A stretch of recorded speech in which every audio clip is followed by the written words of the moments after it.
Há 3 domingos atrás, quando a tocha olímpica da Rio 16 passou por aqui, pelas nossas ruas de Sorocaba, nós decidimos iniciar uma nova série de mensagens chamada de A Maratona da Vida. Nós estamos resgatando a imagem dessa importante e charmosa a prova das Olimpíadas para estabelecermos um paralelo com a nossa vida e com a nossa caminhada por aqui. Maratona é uma das provas olímpicas mais antigas e charmosas, realizada na distância oficial de 42.195 metros, ou seja, não é uma prova para qualquer um, não é uma prova para qualquer pessoa que se aventura sem o devido preparo, sem a devida estratégia. Por ser uma prova longa e requerer muita estratégia, a maratona tem sido usada como uma metáfora para a própria vida. E a gente vai ver isso ao longo da mensagem de hoje, o quanto um maratonista precisa se preparar, ponderar a respeito do seu ritmo, ponderar a respeito das suas estratégias. Do contrário, ele corre o risco de começar bem a sua jornada, mas de não terminar da maneira como ele mais gostaria. Para refletir sobre a vida, temos partido da história de um homem que viveu muito bem os seus dias. O seu nome era Jeremias. Nenhum outro profeta da Bíblia é citado com tanta intensidade, com tanta profundidade, quanto esse homem chamado Jeremias. Ele viveu uma vida tão bonita que algumas pessoas, ao olharem para Jesus e verem a vida de Jesus, confundiram Jesus com o próprio Jeremias. Jesus vivia uma vida tão bonita quanto a vida de Jeremias. E essa história de um homem que rompeu com a mediocridade teve o seu início quando o Senhor se aproximou dele num momento de crise pessoal. É isso mesmo. Pessoas que vivem uma vida bem vivida não estão isentos e imunes a crises. Deus se aproximou de Jeremias num momento como esse e fez a ele uma pergunta arrebatadora. Se você correu com homens e eles o cansaram, como poderá competir com cavalos, Jeremias? Se você tropeça em terreno seguro, o que fará nos matagais junto ao Jordão? Se a gente pudesse traduzir o que o Senhor estava dizendo àquele profeta, a vida é difícil, Jeremias, a vida não é tão simples quanto a gente gostaria, ela não é tão linear quanto nós almejamos no tempo de criança. Você irá desistir diante da primeira onda de oposições, diante das primeiras dificuldades, você irá desanimar diante dos primeiros problemas que você enfrenta no caminho. O que fará quando a verdadeira corrida começar?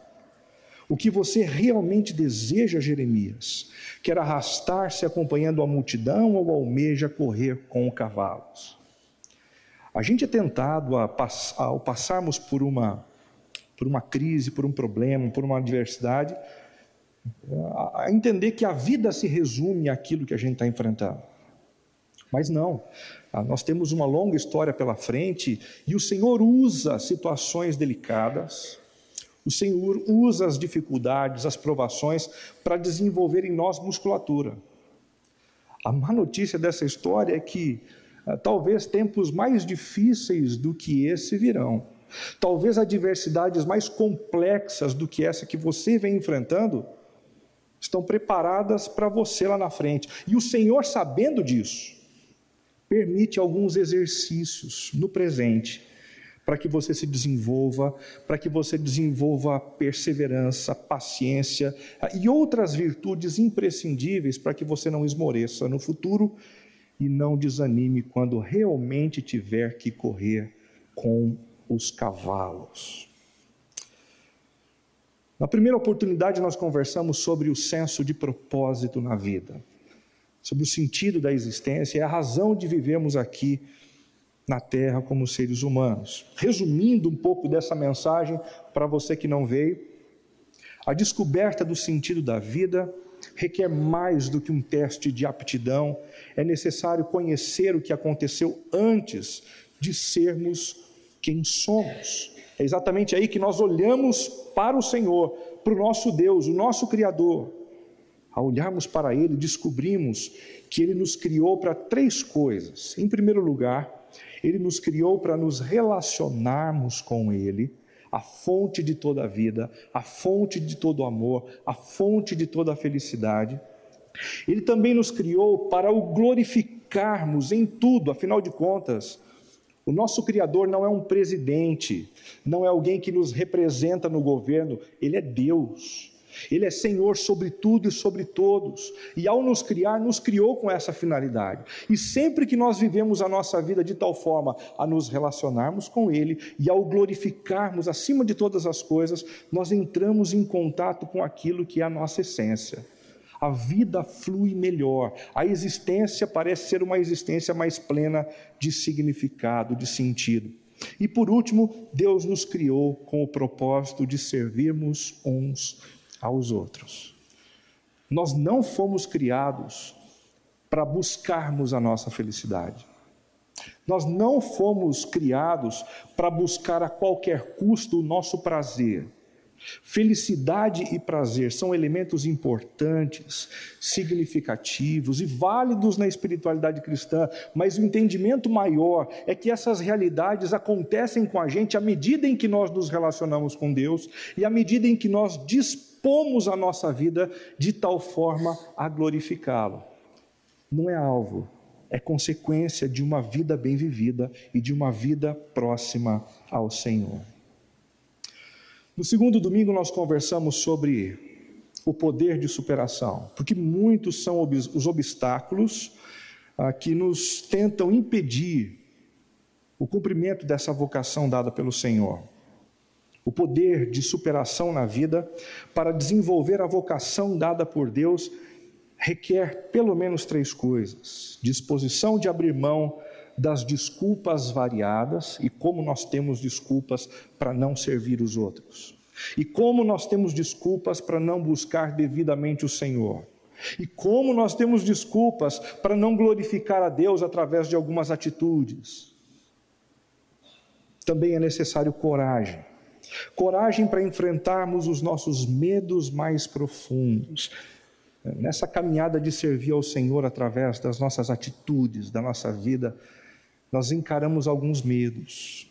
O medo de perder a nossa única vida, o medo de ter que lidar com as vozes que a gente tem dentro da gente, que vem lá da nossa infância, alguns estigmas, algumas palavras que lançaram âncora no nosso passado. E por último, determinação de fazer tudo o que é necessário ser feito. Existem coisas na vida que são difíceis de serem feitas, mas são necessárias. Ter de encarar uma conversa com a esposa depois de uma mancada tremenda não é a coisa mais gostosa, a coisa mais prazerosa que existe, mas é necessária. Ter de conversar com os filhos depois que um erro crasso na nossa vida veio à tona, não é a coisa mais gostosa, mas é necessário, é importante. E quando nós fazemos isso, nós pavimentamos a nossa vida para uma caminhada na direção da linha de chegada. Hoje eu quero conversar com vocês sobre o feeling espiritual. Feeling espiritual. Feeling é uma das coisas que todo corredor, todo bom corredor precisa ter. Nessa direção, o maratonista e a torcida nas ruas. Um dos maratonistas amadores mais famosos atualmente é o Dr. Drauzio Varela, que escreveu inclusive um livro a respeito da prova que ele mais gosta de realizar, a maratona. E ele começou a correr essa prova aos 50 anos de idade. E isso aconteceu quando alguém chegou para ele e disse: "Você está com quantos anos, meu amigo?" Ele disse: 50. Falou: "Agora, a partir de agora, é só decadência." E quando ele ouviu essa palavra de um amigo, ele falou: "Que coisa terrível, não pode ser assim. Eu preciso encontrar um sentido para a minha existência, para os próximos anos, de tal forma que eu não me sinta em decadência." E foi exatamente aí que ele se deparou com o desafio de correr uma maratona. E ele então se preparou, ele foi a outros médicos, buscou orientação, auxílio de alguns profissionais da área de formação em educação física, e ele se desenvolveu e se tornou um grande maratonista.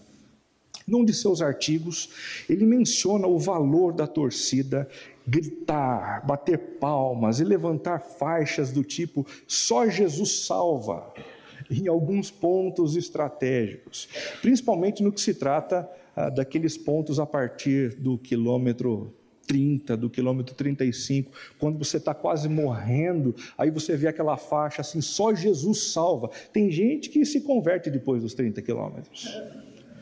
Tem gente assim que começa a considerar a necessidade da existência de Deus e grita "socorro" depois dos 30 quilômetros. Então, se você tem dúvidas da existência de Deus, talvez uma boa dica para você é: comece a fazer uma maratona, né?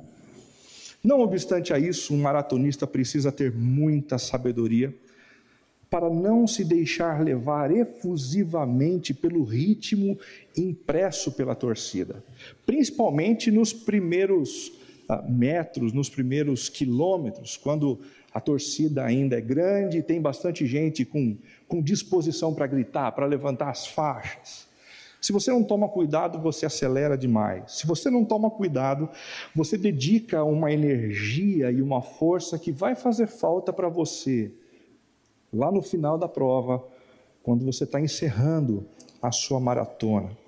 Segundo Carlos Cavalheiro, fisiologista do esporte, maratonistas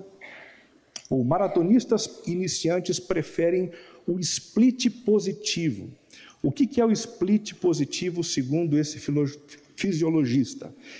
Alguns maratonistas iniciantes preferem correr mais rápido no começo, eles dedicam a maior parte do seu esforço para chegar o mais rápido possível na distância mais longínqua. E depois, cansados, eles diminuem um pouco o ritmo e são conduzidos por forças extranaturais, por aqueles que estão por perto, apoio dos parentes ou até mesmo músicas colocadas no seu ouvido. Mas já os experientes têm optado pelo split negativo. Eles invertem essa coisa, começam de maneira mais comedida, contendo o ímpeto das vozes que impulsionam a velocidade, e eles então vão guardando energia para que no determinado momento eles possam se empenhar, e na segunda metade da prova, ou no terceiro terço da prova, eles dão um sprint final mais rápido, colocando para fora tudo aquilo que eles guardaram ao longo dos últimos quilômetros. Mas os problemas gerados pela torcida podem ir além. Alguns eufóricos literalmente entram na pista, agarram os atletas, impedindo-os de correr. Tem gente que atrapalha só falando, dando orientações que sabotam a estratégia do maratonista. Outros entram na pista, abraçam os corredores e os impedem de correr como eles deveriam. O caso mais famoso aconteceu com Vanderlei Cordeiro de Lima, que foi agarrado por um ex-padre irlandês na maratona olímpica de Atenas em 2014. As más línguas dizem que Vanderlei Cordeiro de Lima andou faltando muito na igreja, então aquele ex-padre saiu correndo, pegou ele: "Você vai voltar para a igreja". Eu prometo que isso não vai acontecer aqui, tá bom? Se você faltar 1 ou 2 domingos, eu não vou sair por aí correndo atrás de você, te caçando para você voltar para cá. Feeling espiritual, potencializando a maratona da vida.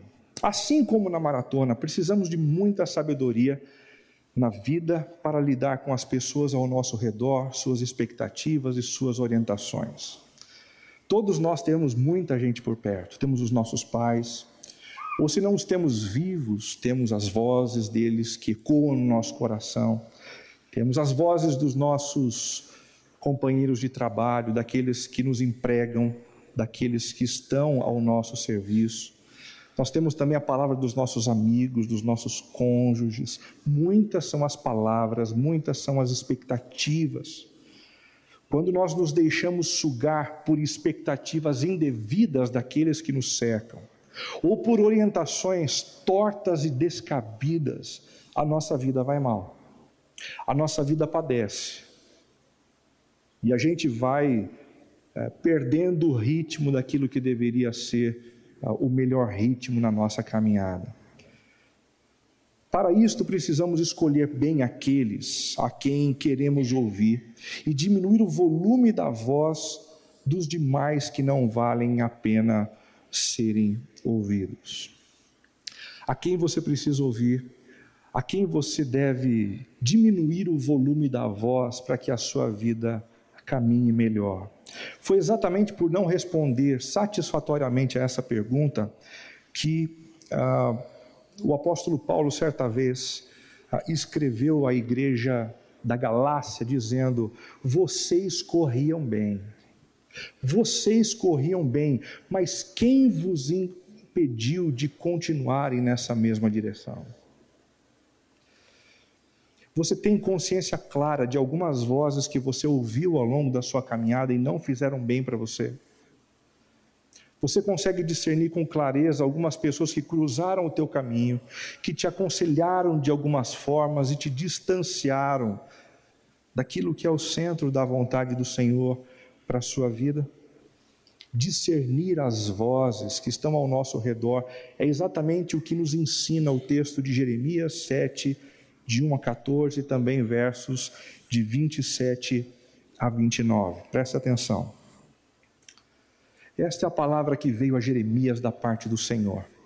Fique junto à porta do templo, Senhor, e proclame esta mensagem. Ouçam a palavra do Senhor, todos vocês de Judá, que atravessam as portas para adorar o Senhor. Assim diz o Senhor dos Exércitos, o Deus de Israel: corrijam a sua conduta e as suas ações, e eu os farei habitar neste lugar. Não confiem em palavras enganosas. Não confiem em palavras enganosas.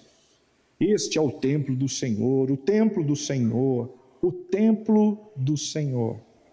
Mas se vocês realmente corrigirem a sua conduta e as suas ações, e se de fato tratarem uns aos outros com justiça, se não oprimirem o estrangeiro, o órfão e a viúva, e não derramarem sangue inocente neste lugar, e se vocês não seguirem outros deuses para a sua própria ruína, então eu os farei habitar neste lugar, a terra que dei aos seus antepassados desde a antiguidade e para sempre.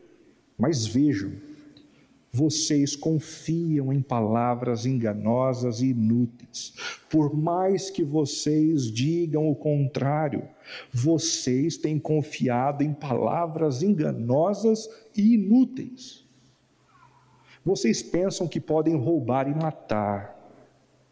Vocês pensam que podem cometer adultério e jurar falsamente e queimar incenso a Baal e seguir outros deuses que vocês não conheceram, e depois vir e permanecer perante mim neste templo que leva o meu nome e dizer: agora estamos seguros para continuar com todas essas práticas repugnantes. Esse templo que leva o meu nome tornou-se para vocês um covil de ladrões? Cuidado, eu mesmo estou vendo isto, declara o Senhor. Portanto, vão agora a Siló, o meu lugar de adoração, onde primeiro fiz uma habitação em honra do meu nome, e vejam o que eu lhe fiz por causa da impiedade de Israel, o meu povo. Mas agora, visto que vocês fizeram todas essas coisas, diz o Senhor, apesar de eu lhes ter falado repetidas vezes, e vocês não me terem dado atenção, e de eu lhes ter chamado, e vocês não me terem respondido, Eu farei a este templo, que leva o meu nome, no qual vocês confiam, o lugar de adoração que dei a vocês e aos seus antepassados, o mesmo que fiz a Siló. Expulsarei vocês da minha presença, como fiz com todos os seus compatriotas, o povo de Efraim. Quando você lhes disser tudo isso, Jeremias, quando você disser essa palavra dura ao meu povo, eles não o escutarão. Quando você os chamar, não responderão. Portanto, diga a eles: esta é uma nação que não obedeceu ao Senhor, ao seu Deus, nem aceitou a correção. A verdade foi destruída e desapareceu dos seus lábios. Cortem os seus cabelos consagrados e joguem-os fora. Lamentem-se sobre os montes estéreis, pois o Senhor rejeitou e abandonou esta geração que provocou a sua ira. Uma palavra dura, uma palavra bastante difícil, que foi confiada a Jeremias para ser entregue a um povo desobediente, que decidiu viver conforme a sua própria vontade, conforme os seus próprios valores, esquivando-se de tudo que Deus esperava dele. Mas de onde veio essa história? Bom, Jeremias nasceu na última década do governo de um homem chamado Manassés. Manassés foi um dos líderes mais corruptos e imorais da história de Israel. Deixa eu contar para vocês algumas coisas que esse homem Manassés fez ao longo da vida. Em primeiro lugar, ele instituiu a prática de culto aos deuses pagãos. O pessoal começou a pressionar Manassés, dizendo: Manassés, por que é que nós temos apenas um Deus? Por que apenas uma divindade? Existe tanta riqueza plural nesse mundo, e nós cresceríamos muito como nação se nós trouxéssemos essas divindades para dentro do nosso templo. Mais gente adoraria ao Senhor, mais gente conseguiria pedir a deuses diferentes aquilo que era pretendido por eles. Então ele disse sim, ok, vamos trazer os deuses de fora, vamos adorar a todos e não apenas um. A sugestão de vocês parece ser razoável. Em segundo lugar, ele inseriu prostitutas em todos os santuários do país. Isso mesmo. Porque não basta buscar a Deus e ter espiritualidade, tem que ter prazer, segundo Manassés. E como é que os adoradores expressavam a sua adoração aos deuses e tinham deles o prazer divino? Mediante relações sexuais com essas mulheres. Ou seja, os momentos de culto eram verdadeiros momentos de orgia. Você imagina, por exemplo, os souvenirs que eram vendidos naquela época do lado de fora do templo. O que ia nas camisas, o que ia nas taças, o que ia nas pulseiras. Muita imoralidade, muita imoralidade. Ele também importou feiticeiros e necromantes dos povos vizinhos. Se os deuses não resolviam alguns problemas, povos vizinhos também tinham alguns feiticeiros, alguns mágicos. Traz os mágicos também. Porque de alguma forma a gente precisa resolver os nossos problemas. Se não é adorando o Senhor que criou os céus e a terra, a gente tenta outros deuses. Se esses deuses não conseguiram, a gente tenta alguém que possa manipulá-los através de algumas poções e de alguns encantamentos. Quando o pessoal perdia um ente querido, eles eram imediatamente tentados a dar ouvidos àqueles que diziam assim: viu, vem, eu dou um jeito de estabelecer um contato entre você e aquele que morreu. Porque assim você mata a sua saudade. Imediatamente Manassés disse: claro, traz isso para dentro, como se isso não houvesse problema algum, como se isso fosse a coisa mais natural do mundo. Ele também legitimou o envolvimento com rituais de magia negra. E ele levou esse negócio tão a sério que, num determinado momento, ele queimou o seu próprio filho em oferta a Baal. Ritual de magia negra. E quando o governante maior faz tudo isso, a nação também se sente no direito. A nação também se sente impelida às mesmas práticas. E foi exatamente isso que foi acontecendo com o povo do Senhor.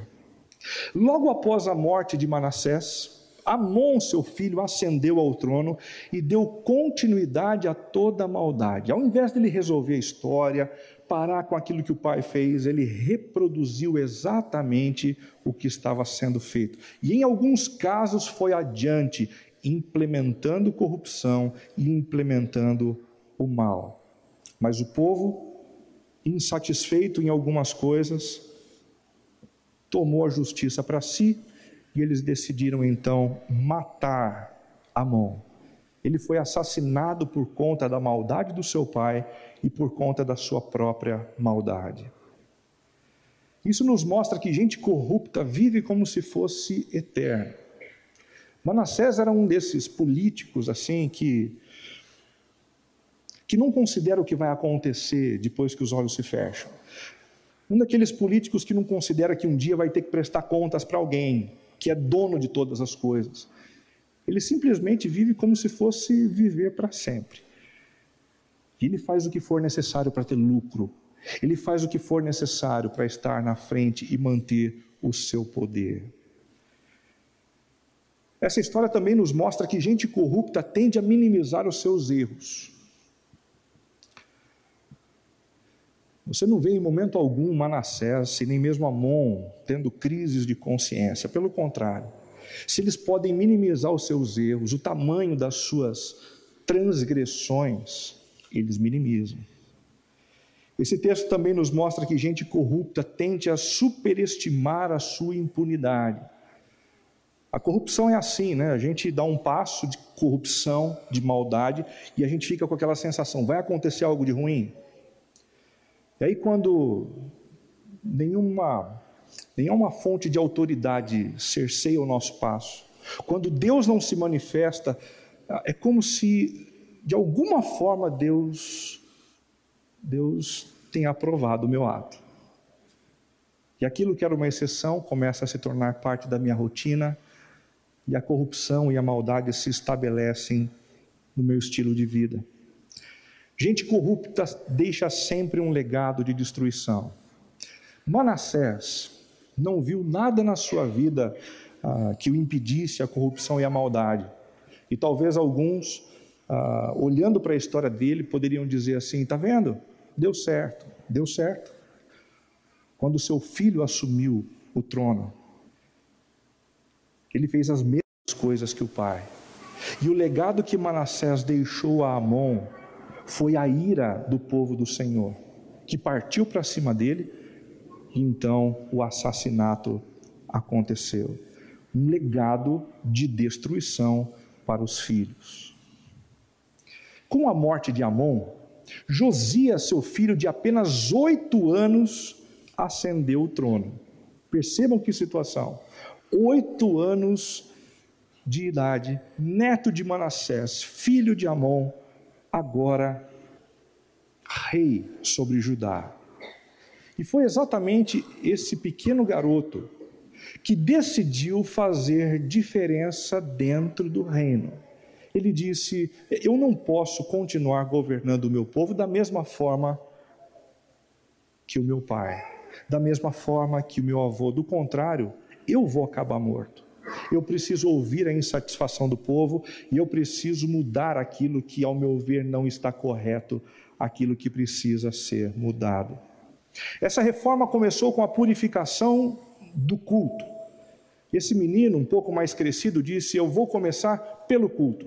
Nós vamos acabar com essa bandalheira toda e nós vamos resgatar a adoração ao único Deus verdadeiro. Essa reforma também foi inspirada pelo livro de Deuteronômio. Certa vez, o pai de Jeremias, chamado Ilquias, quando limpava o templo, pois o trabalho dele era trabalho de sacerdote, ele encontrou um livro antigo, ele assoprou a poeira e começou a ler e percebeu que era o livro do profeta, era o livro de Deuteronômio. E ele então pegou aquele livro, levou às mãos de Josias e disse: olha que coisa incrível. E aquele livro serviu como uma flecha no coração de Josias para consolidar as reformas que estavam sendo feitas. Tudo baseado na ideia de que Deus nos ama e nos ama demais, e que nós devemos responder em amor apenas a esse Deus verdadeiro. Essa reforma acabou com a idolatria e com a imoralidade. Ninguém mais vai adorar Baal. Ninguém mais vai fazer sacrifícios humanos. Ninguém aqui vai fazer magia negra. Ninguém aqui vai ser imoral dentro do templo. Essa reforma acabou também com a feitiçaria e a necromancia. Essa história de tentar mover os pauzinhos para conseguir o favor divino é do inimigo, não provém de Deus. Essa história de tentar conversar com os mortos não funciona. Portanto, nós vamos acabar com isso. Mas espera um pouquinho, Renato, essa história de conversar com os mortos não funciona? Bom, segundo a Bíblia, existe algum tipo de conversa entre os vivos e os seres espirituais. Mas ela afirma ao mesmo tempo que os seres espirituais com quem a gente conversa nunca são aqueles que morreram. São outras forças. São outros poderes, são outras potestades que tentam nos desviar da mensagem central do único Deus verdadeiro. É por isso que o Senhor o tempo todo abomina a prática de tentar consultar aqueles que morreram.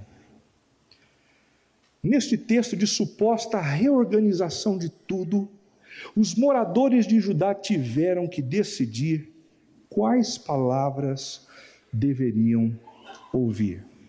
Por um lado, eles estavam ouvindo algumas palavras inúteis e enganosas da multidão, que tendiam a fortalecer a ideia de que, bom, agora está tudo renovado e restaurado. Josias já acabou com a imoralidade, com os necromantes, está tudo certo, não tem mais problema algum. Essas eram as palavras inúteis e enganosas da multidão. Por outro lado, haviam também palavras sábias e construtivas do Senhor, enviadas através do profeta Jeremias e que convidavam o povo a uma experiência interior profunda com o Senhor, que não se contentava com aquilo que é aparente, com aquilo que é externo, com aquilo que não condiz com a verdade. Quais eram as palavras inúteis e enganosas da multidão, segundo esse texto? Em primeiro lugar, aquelas palavras que incentivavam uma vida baseada nas aparências. Palavras que incentivavam uma vida baseada nas aparências. Não confie em palavras enganosas, diz o Senhor através de Jeremias. Este é o templo do Senhor, o templo do Senhor, o templo do Senhor, diziam alguns com completa euforia diante do fato de que o templo estava restaurado. O templo foi restaurado, mas a vida deles não. A imoralidade foi arrancada de dentro das celebrações, mas não do coração deles. A idolatria foi extirpada daquele momento de culto, mas não dos anseios interiores deles. E o povo não percebia isso. Somente um homem percebia isso: Jeremias, aquele que lutou bravamente para que as pessoas percebessem aquilo que estava acontecendo. Ampliando a compreensão do texto, frequentar o templo era algo de fato importante. Ali o povo era submetido à palavra de Deus e incentivado a adorá-lo. Entretanto, não era o que estava acontecendo. Apesar de frequentarem regularmente o templo, seus corações permaneciam do lado de fora. O templo estava bonito, a adoração foi restaurada, mas os adoradores não.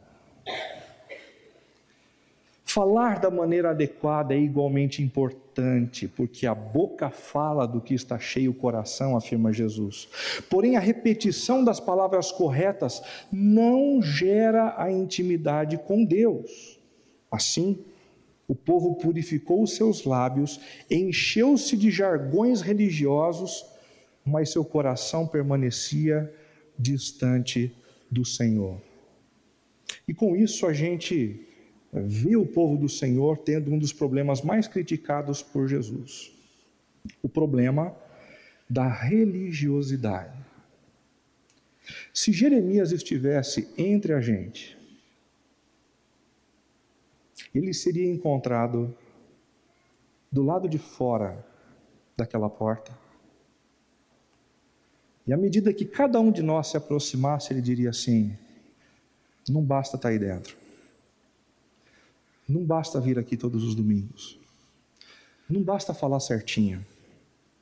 Não basta cantar virando os olhinhos. Não basta sentir arrepio. Não basta servir no ministério da igreja. Não basta colocar a mão no bolso e dar o seu dízimo e dar a sua oferta. Nada disso basta. É preciso muito mais. É preciso o coração inteiro. É preciso rasgar a alma e se render por completo aos pés do Senhor. Você imagina ouvir isso durante 40 anos?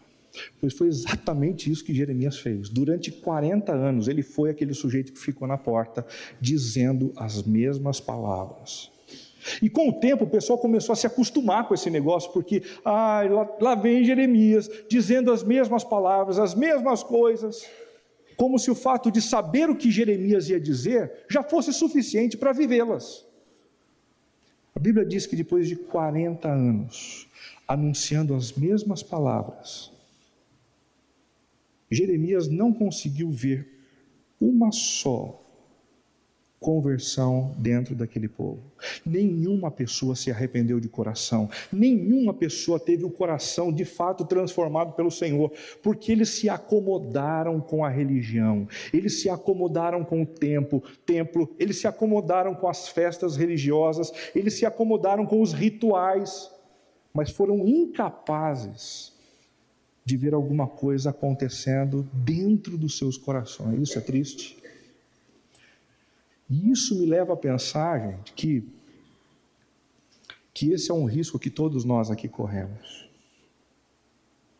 É possível que eu e você venhamos para cá durante anos a fio, sem que nada nos transforme efetivamente, sem que nada nos arranque da mediocridade, sem que nada nos arranque de nós mesmos, para nós experimentarmos aquilo que nós deveríamos experimentar, uma vida completamente entregue a Deus e em franco processo de transformação mediante a palavra do Senhor. Nós somos constantemente incentivados a viver das aparências. Nós somos incentivados a viver baseados na aparência, no contexto da espiritualidade. A gente vai aprendendo o jeito de falar como cristão, o jeito de andar como cristão. E a gente vai passando alguns sinais para as pessoas que estão perto da gente, e elas têm a sensação de que nós somos mais cristãos do que na verdade nós somos. Isso não basta. Isso não é suficiente. Isso vai arrebentar com a nossa vida. Nós somos constantemente incentivados também a viver baseados na aparência no contexto conjugal. O nosso medo não é ter um casamento ruim. O medo de muitos é que a história a respeito desse casamento ruim venha à tona. Então o marido vive dizendo para a esposa: que você não conte isso para ninguém, hein? E a esposa, você volta para o marido e diz: fique calado, os nossos problemas a gente resolve aqui dentro.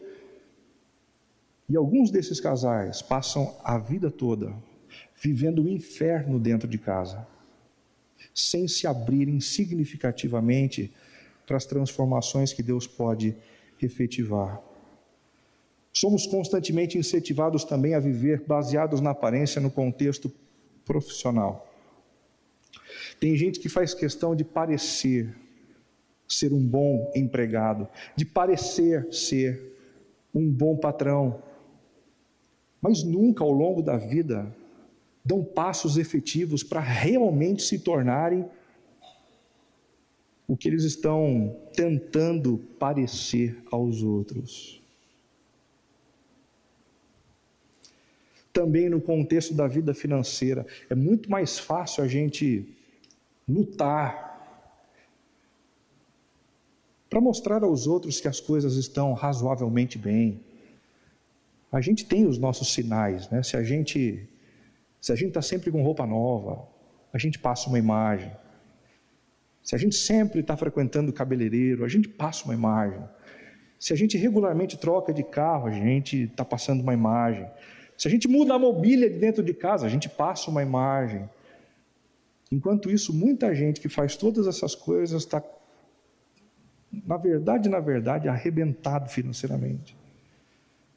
E isso definitivamente não é experimentar o melhor que Deus tem para a gente. Isso é viver baseado numa mentira, numa ilusão.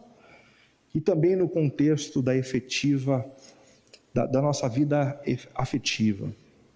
Tem gente que quer parecer mais amigo do que na verdade é. Tem gente que quer valorizar algumas coisas, mas na verdade não se move na direção dos amigos como deveria. Viver das aparências.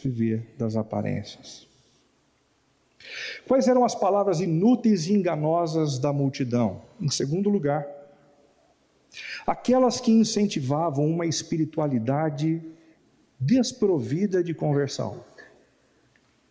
Tem espiritualidade, tem cultivo de algum tipo de religião, mas ela não passa por um processo de mudança de dentro para fora. Vocês confiam em palavras enganosas e inúteis, diz o Senhor. Pensam que podem depois vir e permanecer perante mim neste templo que leva o meu nome e dizer: estamos seguros.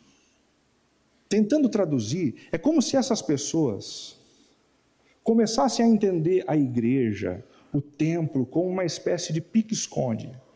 Ou melhor, de piques. Sabe aquele lugar que você se esconde e ninguém pode encostar em você depois da corrida? De segunda a sábado, imoralidade. De segunda a sábado, uma vida em idolatria ao prazer e ao dinheiro. De segunda a sábado, tentando resolver os problemas das formas mais macabras e terríveis do mundo, vivendo como todo mundo vive, com os princípios distorcidos de todo mundo, abraçando tudo que a sociedade diz, e no domingo a gente entra na casa de Deus para tentar se esconder de um raio que possa eventualmente cair sobre a nossa cabeça. É assim que eles viviam. É assim que eles viviam. Existem algumas diferenças entre a conversão do pecador salvo pela graça e a posição do pecador escondido na religião. Prestou atenção?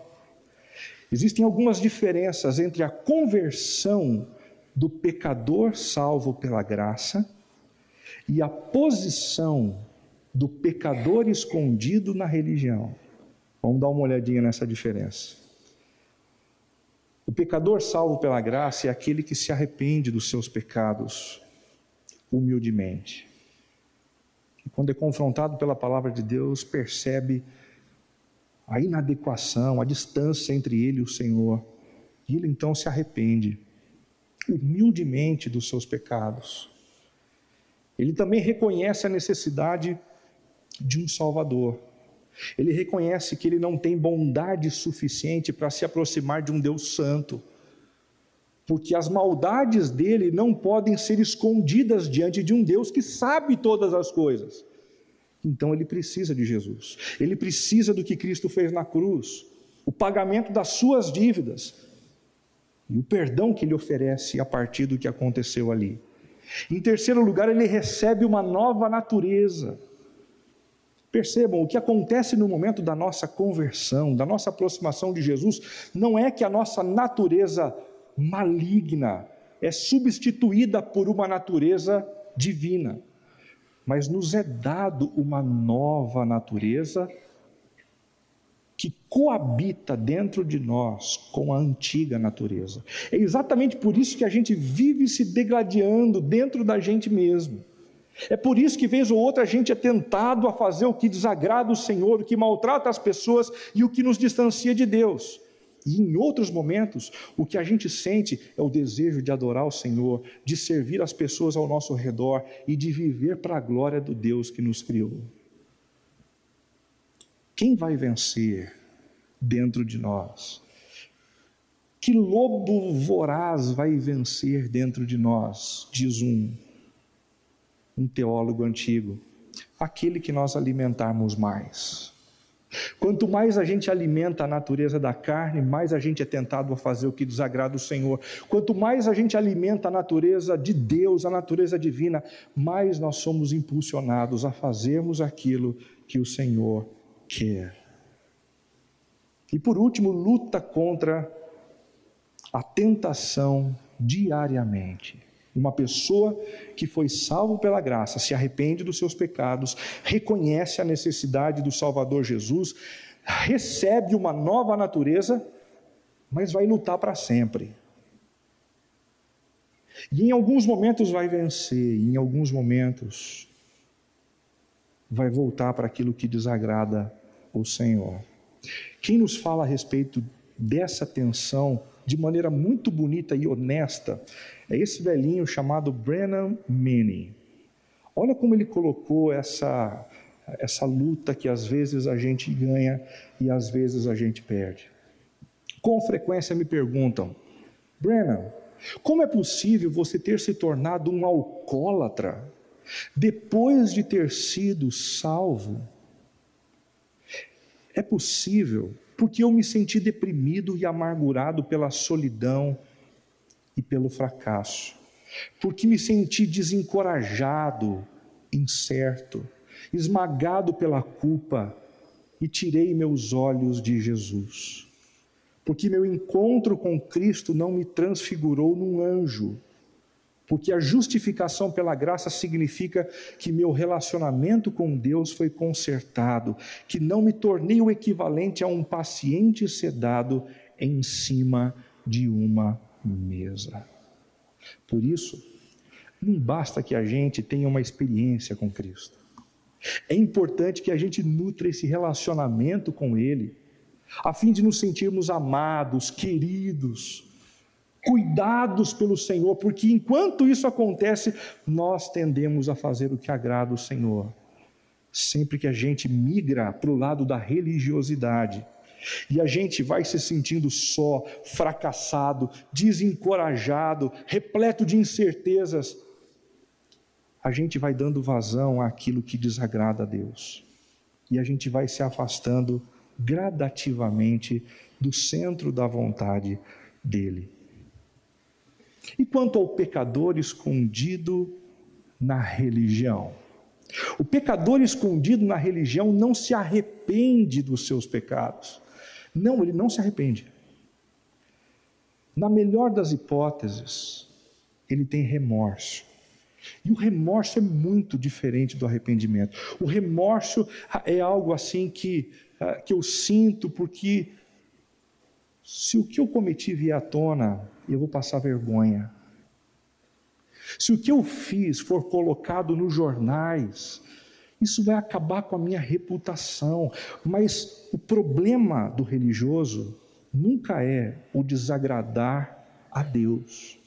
Porque se ele tiver que fazer a mesma coisa na semana seguinte, sem que outras pessoas vejam, ainda que o Senhor veja, ele faz.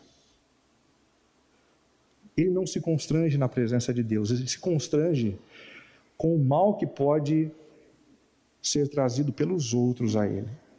não se apropria do perdão de Jesus. Não se apropria. Na hora dele tentar se tornar melhor, ele não passa pela cruz e pelo arrependimento. Ele procura fazer alguma coisa para Deus. Ele procura fazer alguma coisa assim que mostre que ele é melhor. Ele distribui cestas básicas aos pobres. Ele começa a frequentar a igreja pontualmente. Ele começa a servir nos ministérios da igreja através dos seus dons, das suas habilidades, tudo para tentar mostrar que na verdade é melhor do que ele é. Não se preocupa com a transformação, ele se preocupa com a sua reputação e não luta contra a tentação. Ele nutre a tentação nos ambientes solitários. E ele dá vazão às tentações quando ninguém vê. Foi exatamente isso que um homem chamado Judas viveu ao longo da sua vida. Percebam, quando Judas, que o havia traído Jesus, viu que Jesus fora condenado, foi tomado de remorso e devolveu aos chefes dos sacerdotes e aos líderes religiosos as 30 moedas de prata e disse: pequei, pois traí sangue inocente. E eles retrucaram: que nos importa? A responsabilidade é sua. Então, ao invés de Judas procurar Jesus arrependido, ele jogou o dinheiro do templo, saiu e enforcou-se.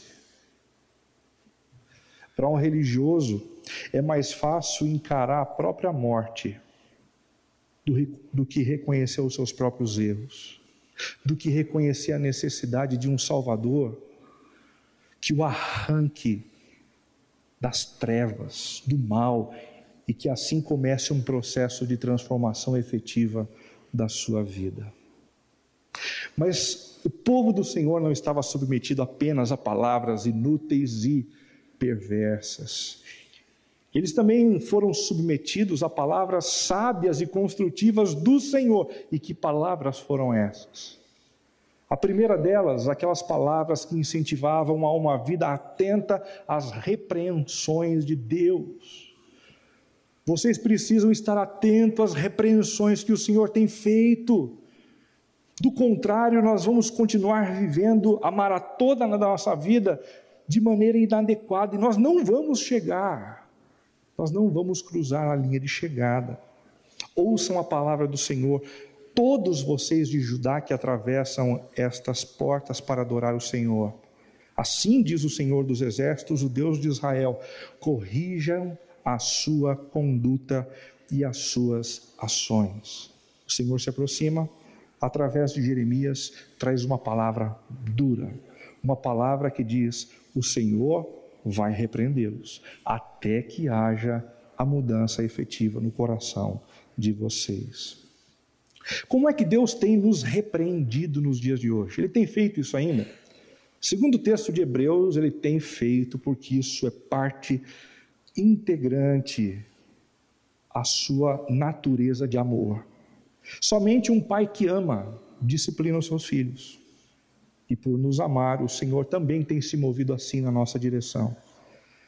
Nos dias de hoje, Deus tem nos repreendido através do incômodo interior. E se você é uma dessas pessoas que já deu passos longe da casa do Pai, você já ouviu esse incômodo no seu coração. Eu lembro assim que na época de juventude, quando eu voltava dos meus jogos de basquete, eu tinha o hábito de sair com os meus amigos e desafiar algumas fronteiras da bebida. E eu lembro assim de algumas ocasiões em que eu tinha passado dos limites e quando eu levantava para ir no banheiro, o mundo todo girava e eu entrava no banheiro para simplesmente não cair. Eu segurava de um lado da parede, do outro lado da parede eu ficava ali. Por favor, paredes, parem de se mexer. Né?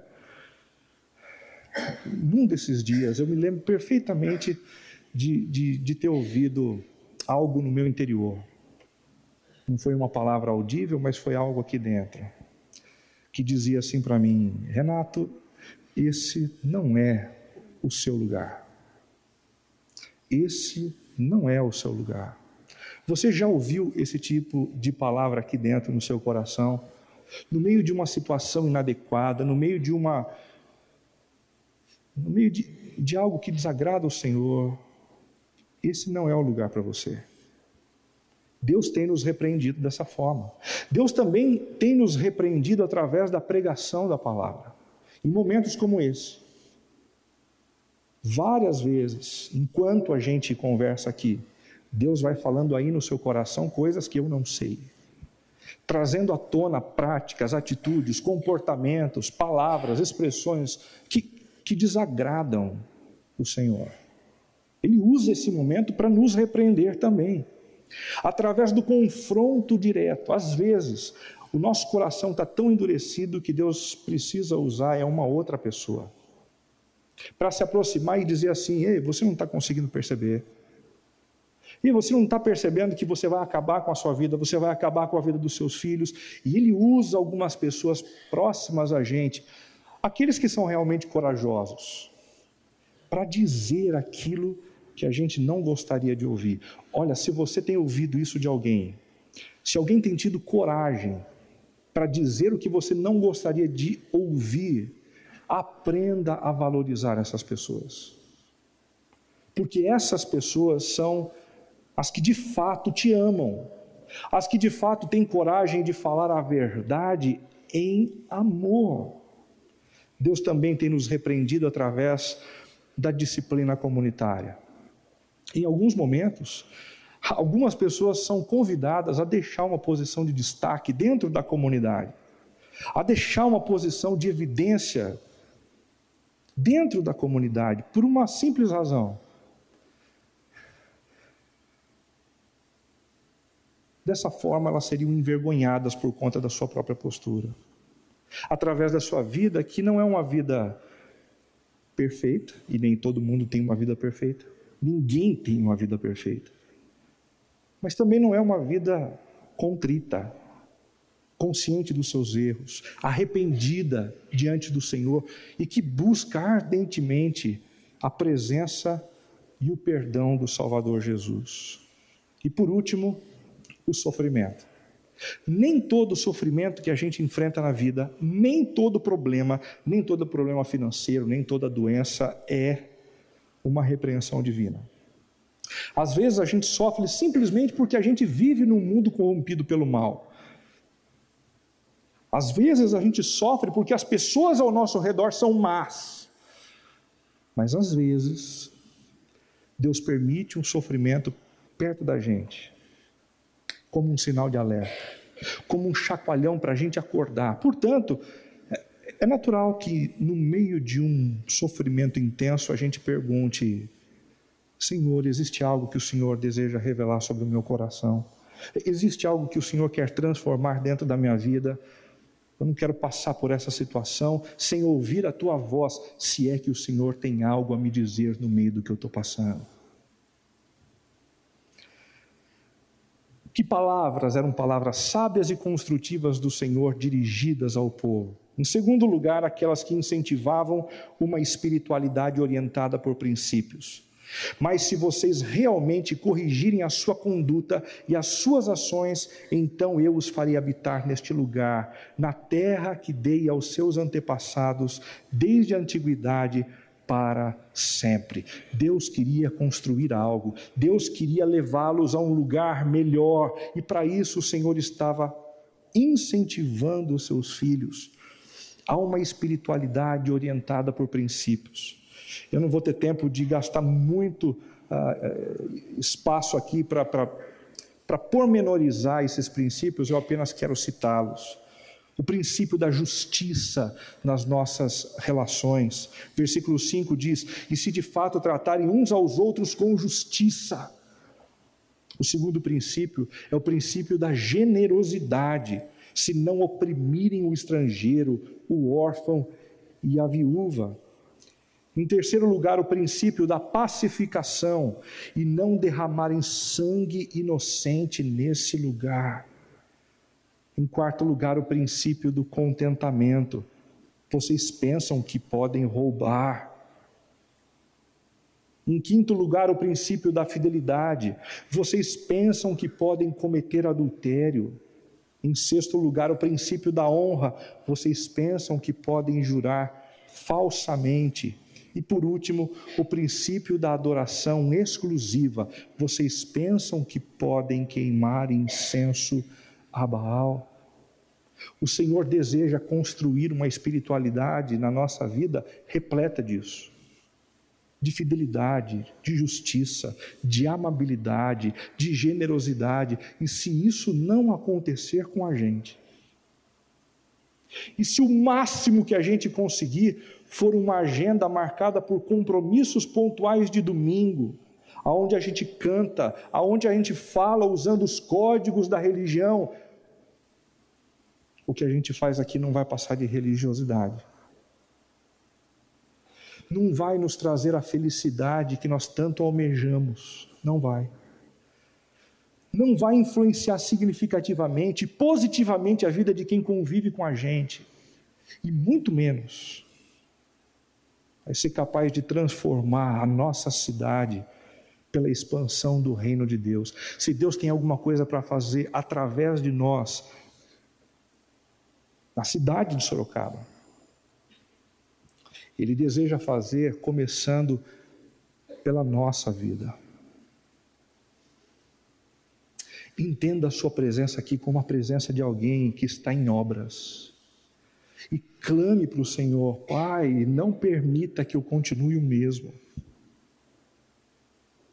Não permita que eu seja massa de manobra na boca de pessoas que vivem ao meu redor, tentando me jogar de um lado para o outro. Eu quero ser um filho que é guiado pela Tua voz, que é guiado pela Tua palavra. Concluindo, você tem dado ouvidos às palavras inúteis e enganosas que tendem a te afastar de Deus e de Sua palavra. Elas te desviarão do propósito que dá sentido à vida. Elas sabotarão o seu desejo de ter felicidade. E elas farão de você alguém carente de repreensões. É melhor a gente não se encontrar nesse lugar. É melhor a gente dispor a nossa vida numa relação de amor com o Senhor, do que fazer parte do grupo de pessoas que precisa de umas palmadas.